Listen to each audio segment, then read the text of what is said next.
The wind howled like a wounded beast across the icy plains of Lyra the Seventh, tearing through jagged canyons and rattling broken remnants of long-dead ships buried in snow. A storm raged across the dead zone, no visibility, no warmth, no hope. It was the kind of cold that didn't just steal breath, but memory too, freezing thoughts into brittle shards. And in the middle of it all, crouched beneath the rusted shell of an ancient cargo sled, was a child not human, not anything earthborn. Its skin was blue-gray, thin as wet parchment, stretched over a trembling frame. A faint shimmer of bioluminescence pulsed along the ridges of its spine, dimming rapidly. The child's large, glassy eyes blinked slowly against the snow ice. Too wide for such a small face, too full of something ancient and alone. It made no sound, but its fingers scraped weakly at the ground, searching for anything warm, anything alive. Its kind had been hunted, accused of espionage, sabotage, godless infestation. The war was over, the treaties written, but the wounds of prejudice were deeper than any battlefield crater. No one went into the dead zones anymore. No one searched for survivors. No one looked for strays of the once despised alien race. And yet, here it was, shivering, forgotten, dying. The only thing it had was a cracked pendant gripped in its tiny fist. The voice recorder long broken, the message long lost. Hours passed or minutes, it couldn't tell anymore. The storm was chewing through time, swallowing seconds, and spitting out silence. The child curled tighter beneath the sled, limbs stiffening, frost crusting along the edges of its face. Then it felt something distant at first, like a vibration in the bones, a pulse through the wind. It was a rhythm that didn't belong to this land. Footsteps, not light or stealthy like a predator. Heavy, deliberate, human. The child tried to retreat, but its muscles no longer obeyed. Breath fogged in the air in quick, desperate clouds. The figure was getting closer, its outline blurry in the swirling white. It was tall, wrapped in thick thermal gear, a helmet hiding the face. A long, rectangular pack clanked against its back. It moved with the slow, careful gait of someone who knew the storm could kill, but dared it anyway. And then silence. Just the wind out the figure stopped, looked down. For a long moment, nothing happened. The child blinked once, a slow, terrified blink. It didn't have the strength to scream, didn't have the will to beg, but the human knelt. A gloved hand reached out, not to strike, not to grab, but to lift the sled fragment gently aside, like unveiling something precious. The human leaned in, pulling off a thermal glove, pressing warm, calloused fingers against the child's frozen cheek. The alien flinched from the touch, then leaned into it. Its eyes fluttered half-closed. The warmth was like a fire from a dream. A voice crackled through the human's helmet speaker, soft, strained. No, you're not dying out here, not alone. There was no answer. There didn't need to be. With a grunt, the human pulled a thermal blanket from the pack, wrapping it around the child with care not usually given to enemies or strays. Then came the insulated body wrap, the heating filament snapping to life with a low hum. The child's body jerked once in shock as warmth flooded its chest. It let out a weak, involuntary sound, part whimper, part gasp. The human lifted the child with careful strength, one arm under its legs, the other around its narrow back, and rose into the storm again. Hang in there, kid, the human whispered. The child didn't know what the words meant, but the tone was undeniable. It was the sound of shelter, of safety, of a promise not to abandon, and so the child stopped shivering. For the first time in a long, long while, it let itself believe it might live. Asterisk, the wind had teeth, but Sergeant Elias Wren kept walking. His boots crunched over frozen gravel as he cradled the fragile life in his arms. every step driven by something deeper than duty. He hadn't come out here to play savior. This storm was punishment, his own private exile from a world that no longer made sense. His deployment had ended 6 months ago, but the war hadn't left him. It clung to his mind like frostbite on skin, invisible and unforgiving. Too many faces, too many screams. His therapist told him he needed closure. What he needed was silence. So he had walked into the dead zone. Alone. Now. He wasn't. The creature in his arms was alien, unmistakably so. Its skin was thin as a soap. Bubbles stretched over delicate bones. The ridges along its neck pulsed faintly with some internal biolight. It was smaller than he'd expected, heavier too, like it had bones lined with something denser than calcium, but it was a child. That much he could tell. And it was dying. Inside his helmet. Elias's breath fogged the visor. His eyes scanned the slope ahead, searching for the cave he'd used on his last hike through this quadrant. A natural pocket cut into the stone by time and wind, sheltered from the worst of the weather. His muscles ached with the strain of moving against the storm, but he didn't stop. The weight in his arms mattered more than the fire in his legs or the burn in his lungs. As he moved, his mind churned. This shouldn't be happening. The treaties had marked this territory as uninhabitable. No one was supposed to be here, human or alien, and yet here it was. A child, alone, freezing. Someone had left it, or worse, someone had hunted it. He reached the cave entrance just as the storm howled its loudest, the scream of a planet in mourning. Inside, the temperature was still bitter, but survivable. Elias set the child down gently on the ground, pulled out a portable heater from his bag, and activated it. Warm light spilled into the gloom. The alien shuddered and curled tighter under the blankets. Its skin shimmered slightly, iridescent in the new light. Elias knelt beside it. "Hey, can you understand me?" he asked, his voice gentle, almost a whisper. "Do you speak standard?" The child didn't answer with words, but its eyes opened, deep black, reflecting the heater's glow like water under moonlight. There was no malice in that stare, no trickery, just pain. And maybe trust. Elias exhaled slowly and sat beside the heater. He pulled off his helmet, letting the stale air hiss free. His hair was damp with sweat, his face raw from cold, but his eyes were steady now, focused. "You shouldn't be out here. You're lucky I found you, or maybe I'm lucky." The child stirred slightly. One trembling hand reached out from the blanket, pausing inches from the heater before withdrawing. Unsure. Elias gently guided its hand closer, palms facing the warmth. The alien let out a sharp, soft sound, a high-pitched breath of surprise, like it had forgotten what heat felt like. Elias smiled, something cracking in his chest as he watched the creature's tiny fingers uncurl. Like a flower under the sun, he reached into his pack, pulled out a ration bar, and carefully split it. He held a piece up. "You hungry? Probably not your food, but..." He paused, then mimicked chewing exaggeratedly, taking a bite himself. The child hesitated, then slowly reached forward. It took the ration with both hands, sniffed it, and bit. Cautiously, its eyes widened slightly, not in pleasure, but acceptance. It ate in silence, slowly, methodically, like it had learned hunger too well. Elias leaned back and watched the storm outside the cave entrance. Lightning flashed across the sky, distant, flickering veins of fury across a broken heaven. "My name's Elias," he said softly, not expecting a response. "Used to be a soldier, not a great one, not a hero. Just someone who didn't die." The child looked at him, a strange expression flickering across its face, almost sorrow. Elias shook his head, half laughing. "You probably don't know what the hell I'm saying," but deep inside he felt something shifting.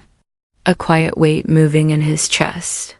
This wasn't just about an alien child anymore.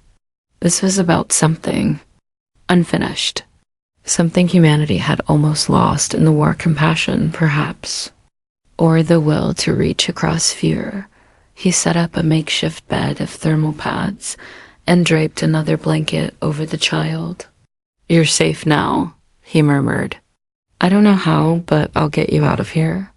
Outside, the wind screamed on, but inside, in that narrow cave of flickering heat and shared silence, two beings sat shoulder-to-shoulder, creatures from opposite sides of a war, wrapped in a fragile cocoon of survival and something dangerously close to hope. The storm lasted 2 days. They stayed in the cave, huddled close to the low hum of the heater, while the world outside roared like a wounded god. Time blurred. Hunger and thirst came in cycles, but neither Elias nor the child complained. It was the kind of silence that carried weight, not emptiness, but meaning. It wasn't the kind of silence that demanded to be filled, but one that gently asked for understanding. Elias, for his part, had never known how to speak to children, let alone one born of another world. But there was something universal in the way this child moved, breathed, looked at him with those wide, ancient eyes, something that reached beyond language. He gave it a name. Nova. He whispered one evening as snow hissed against the rock outside. "You look like a nova." Small, bright, and about 1 second away from burning out, but still shining. He smiled faintly as he tucked the last of the thermal wraps tighter around its frame. "Nova, you okay with that?" Nova blinked once. Then slowly, very slowly, it nodded. Elias had never seen such a small gesture carry so much weight. He leaned back, his ribs sore from laughter he hadn't let out in weeks. "All right, Nova, it is." It wasn't just the nod. It was the way. The child had begun to mirror his movements in small, subtle ways, sipping water after he did, blinking slower when he spoke softly, inching a little closer to him with each sleep cycle. There was no fear anymore, just caution and a strange kind of need. Elias could feel it like static in the air. This child had not only been abandoned, it had been taught to expect nothing from anyone. Every act of kindness Elias offered was met with disbelief before acceptance. That morning, Elias woke to find Nova curled against his side, small fingers gripping the edge of his jacket like a lifeline. He didn't move, just lay there, heart thudding quietly, eyes on the stone ceiling. He had carried comrades through burning halls, pulled wounded from collapsed trenches, patched up screaming men and women with one trembling hand and a gun in the other. But this quiet moment of trust shook him more than any battlefield. Later, he found a stick of charcoal in his gear, a relic from sketching maps in the field, and drew simple shapes on the cave wall. A sun, a planet, a tree. He pointed. At each, said the name slowly. Sun, planet, tree. Nova watched. Then it pointed to the tree. Made a sound, soft, whispered. Fir, it said. Elias stared. Tree? That's your word for it? Nova nodded, then touched the wall gently, as though the drawing were sacred. Over the next hours, they built a clumsy bridge between their languages. A sun was Torah, a planet Veal. Elias taught fire, water, shelter. Nova taught Amel for warmth, Zura for fear, and a word Elias didn't understand at first, Dolan. Nova pointed to Elias when it said it. He frowned. That's me. Nova nodded again, eyes serious, small voice repeating, Dolan. He later learned it meant guardian. The storm finally died, leaving behind a white desert under a pale orange sky, but neither of them rushed to leave the cave. Something fragile had bloomed inside its walls. Something that needed a name far bigger than survival. Elias wasn't just protecting the child anymore. He was learning from it, healing through it. He told Nova about Earth, about oceans and rain that smelled like life, about birds that sang in the morning, about old jazz that made you close your eyes and forget the pain. Nova listened, head tilted, eyes wide. When Elias played a soft tune from an old file on his wrist comb, Nova pressed close, eyes fluttering shut, as if the melody were warmth itself. Then Elias told him about the war, about the things he'd done, things he regretted. Nova didn't flinch, didn't look away, just placed a small hand on his chest, right over the scar no one else ever saw. And for the first time since the ceasefire, Elias let himself cry. Not loudly, not in despair, but quietly, the way broken things cry when they begin to hope again. Nova didn't speak, but its eyes said everything. You're not the monster you think you are. They were two souls scarred by history, neither fully understood by the world that had made them. But here, under the shelter of stone and silence, they had begun to rewrite that history, not with words or weapons, but with presence, with breath. With listening Dot, it was not peace they had found, not yet, but it was its beginning. Dot and as Elias packed their things for the journey ahead, Nova didn't hesitate to take his hand, not out of fear, but trust. Asterisk, the path out of the dead zone was treacherous, carved through jagged ridges that rose like the broken bones of the planet. Elias walked with Nova close behind, tethered to his wrist by a length of cord, not for restraint, but to keep them connected in the shifting wind. Each step forward felt like it peeled back layers of silence that had built between them. The rest of existence. They moved together now, not as protector and ward, but as something more sacred to survivors, leaning on each other's breath to remember what it meant to live. They were 3 days into the hike when the first sign of trouble arrived, a dark shape overhead, a glint of steel slicing across the clouds like a blade. The hum of a recon drone, the old Earth military kind, pre-ceasefire issue designed for deep zone sweeps. Elias froze, pulling Nova behind a ridge of stone, heart pounding with something cold and sharp.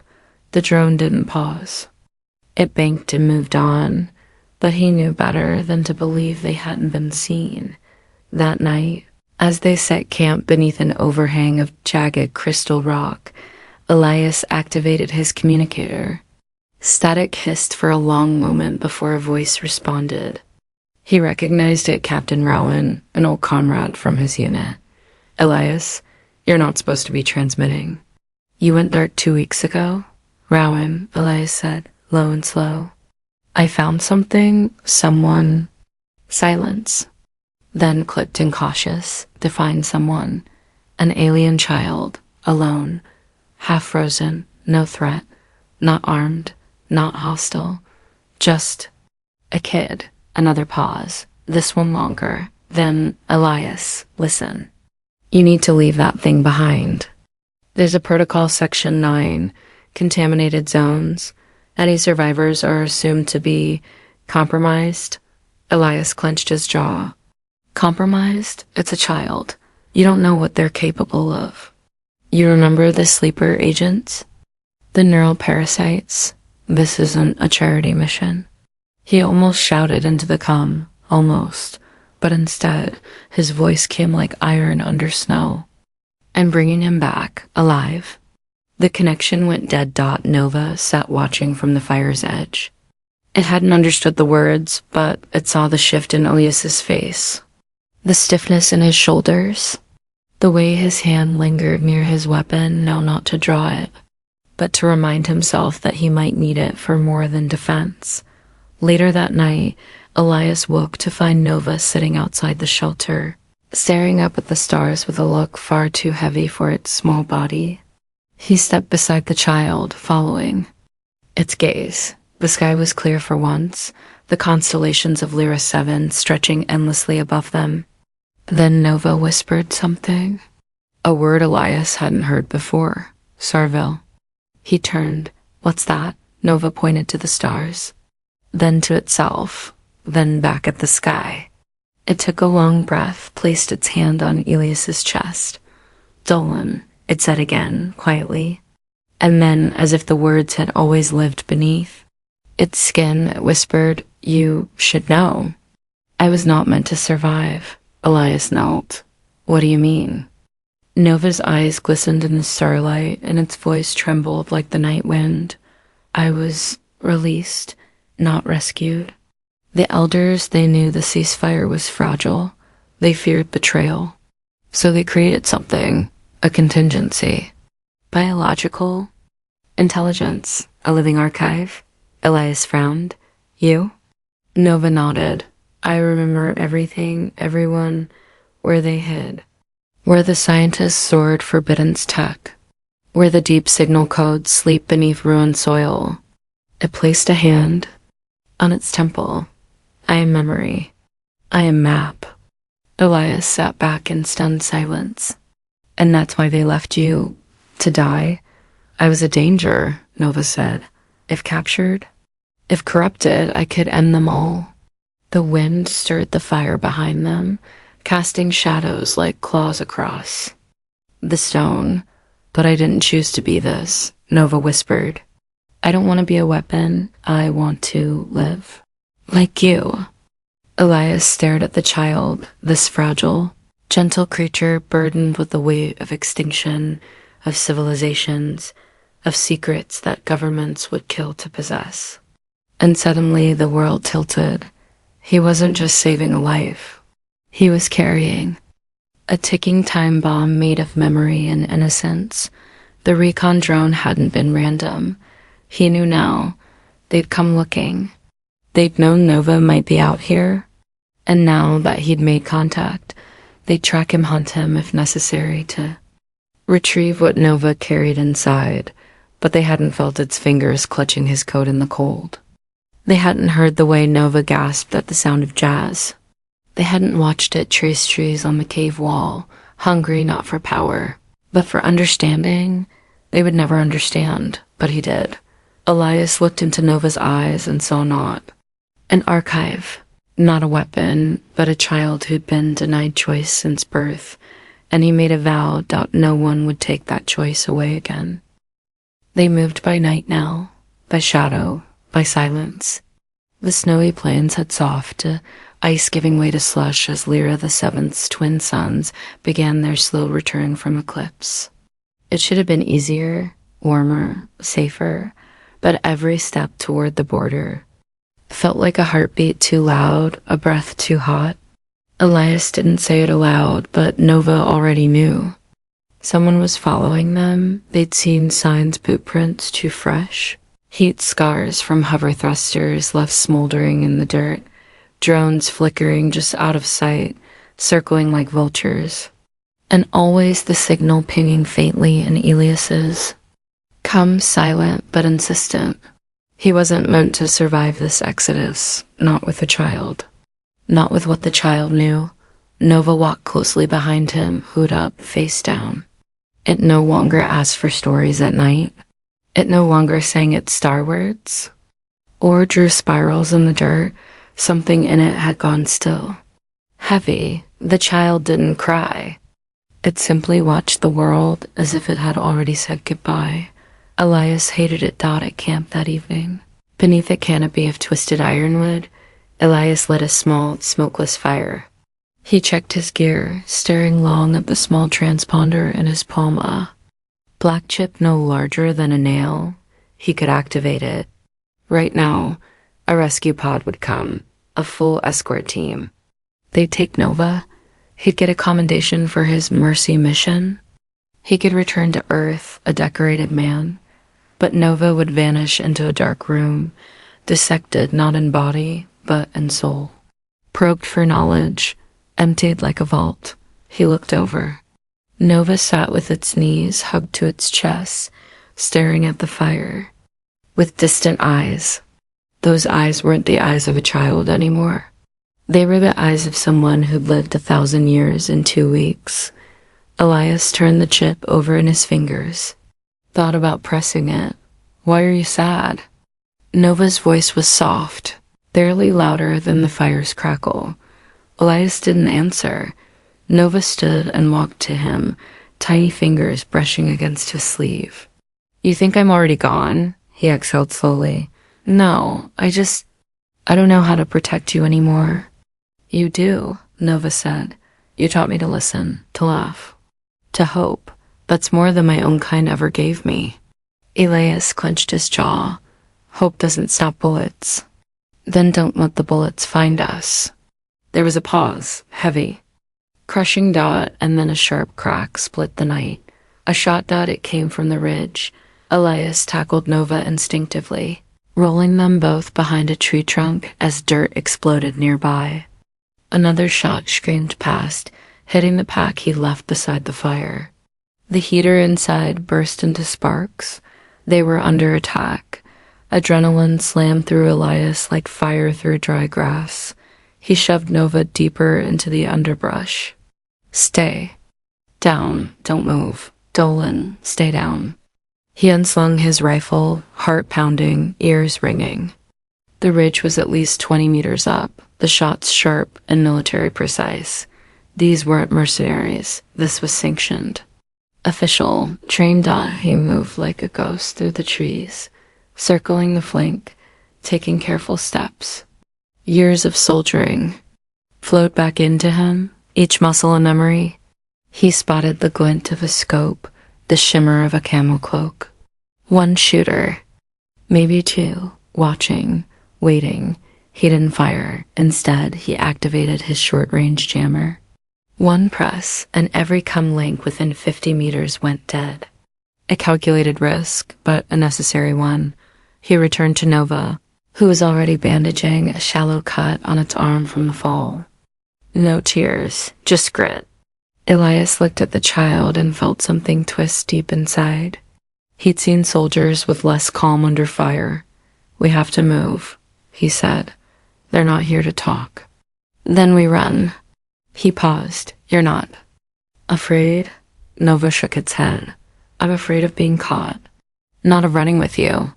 And that was it. Elias knew then that he couldn't go back. Couldn't turn Nova over. Not to his government. Not to anyone. This child was more than an archive. It was becoming learning what it meant to choose, to feel, to love, even in fragments. And if that meant defying orders, so be it. They packed what little remained, abandoning warmth for speed, heading deeper into the highlands. There was a smuggler's pass north of the ridges, an old war supply route long forgotten. If they could reach it, they could disappear, but every mile would bleed them. Every night would be hunted. Still, Elias didn't hesitate anymore. He'd made his choice, not because Nova was useful, not because it carried knowledge that could shift the balance of power, but because it had asked to live Dot, and that, above everything, was sacred. Asterisk. The air burned thinner in the highlands, each breath biting like broken glass. Elias felt the cold digging into his bones, but he kept moving, boots slipping on the shale as he pulled Nova up the last stretch of slope. The old warpath was just ahead, an iron arch rusted nearly to dust, half swallowed by rock. Once it had been a supply route carved through the mountains. Now it was a graveyard of lost maps and forgotten intentions. But Elias remembered. His squad had resupplied here during the 5th Offensive. It had been abandoned even then, left to rot like so many promises. Now it was their last chance. They crawled beneath the broken arch, into a narrow gully slick with moss and history. Beyond it lay the canyon, 3 kilometers of open space, bordered by cliffs, a communications blackout zone. If they reached the far side, they could signal an off-world drop. Freedom, safety, a future, but nothing came without a price.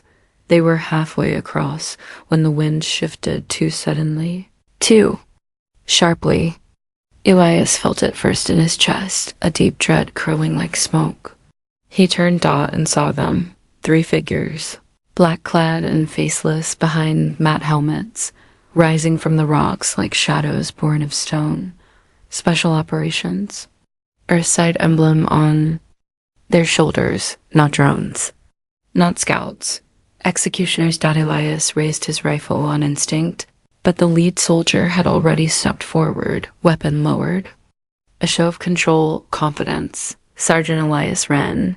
The voice crackled through the helmet's speaker, clinical, bored. You are ordered to relinquish custody of the alien asset and return with us for debrief and psychological evaluation. This is your only warning. Nova gripped Elias's hand, trembling, but not with fear, with understanding.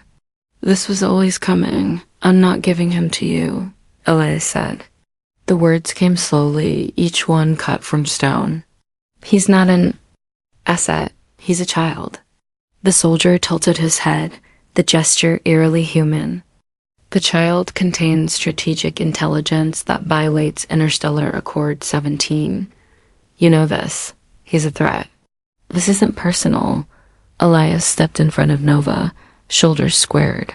That's where you're wrong. This is entirely personal. The wind howled through the canyon like a scream. The soldiers raised their weapons in tandem. Cold and precise. Elias didn't flinch.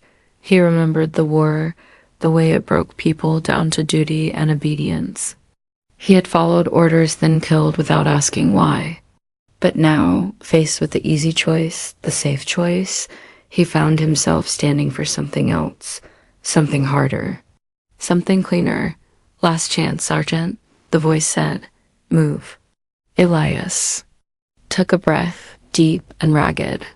You're pointing your guns at a child. If that doesn't make you stop and think, then maybe I'm the only human left in this canyon. The silence cracked under pressure. Then the lead soldier fired. Time.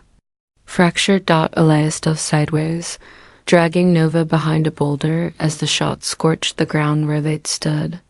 He rolled, came up firing, his own rifle spitting plasma. One of the soldiers staggered back, armor smoking but not down.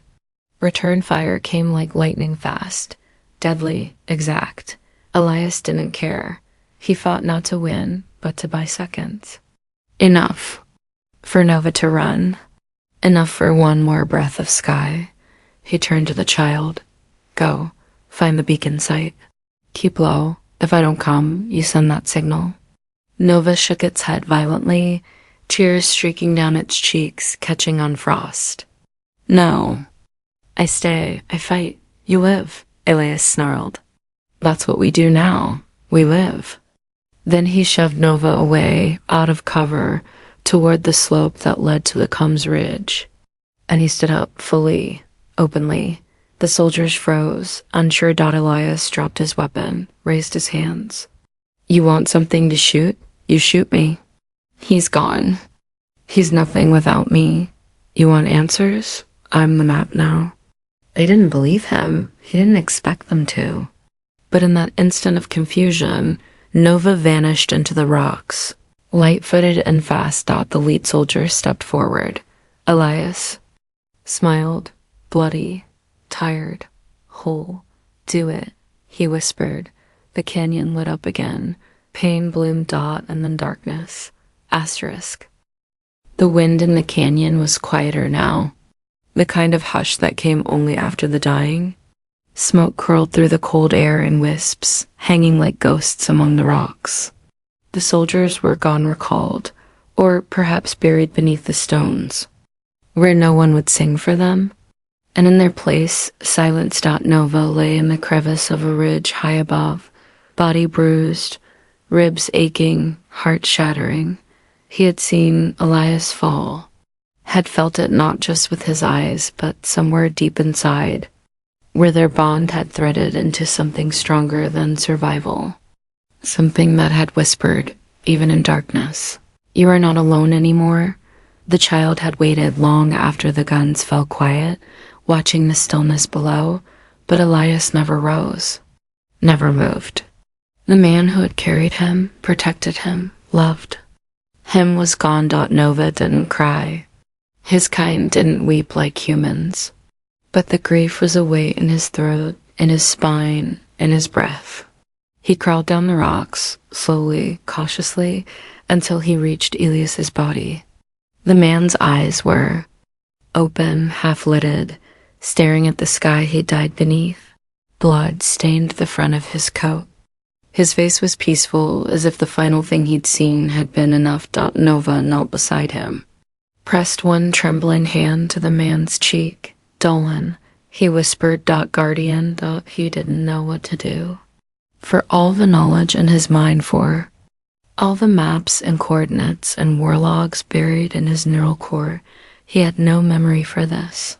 For losing someone who had chosen him not because of what he carried, but because of who he was. Elias had given him everything. Not freedom choice. Not protection dignity. Not rescue belonging. He reached into the man's coat and pulled out the small beacon. The one Elias had refused to activate when it could have meant betrayal. Nova held it for a long time, then looked up at the horizon. The signal ridge was a kilometer away. He could see it now, rising in the distance, half covered in snow and rusted metal. The platform still blinked faintly with power. Nova stood. He did not look back. He walked out one step after another, through pain, through hunger, through the roar of memory. He followed Elias's path, not just in direction, but in spirit. He did not run. He carried the man's purpose now, not vengeance. Not duty, but love, pure and heavy and bright. When he reached the ridge, the sun was rising, first light cutting the frost like gold through glass. He climbed the old scaffolding, hands bleeding, feet bare, and at the top, he placed the beacon gently on the platform. He activated it with a single breath. The signal lit the sky, a flare of red and blue, pulsing into orbit. And then Nova collapsed beside it.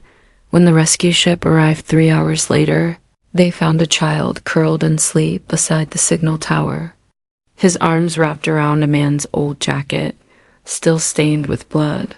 The medics didn't ask questions. The commander said nothing. The pilot, a woman with silver in her hair and war still lingering in her eyes, simply watched the boy for a long, long time. "Who is he?"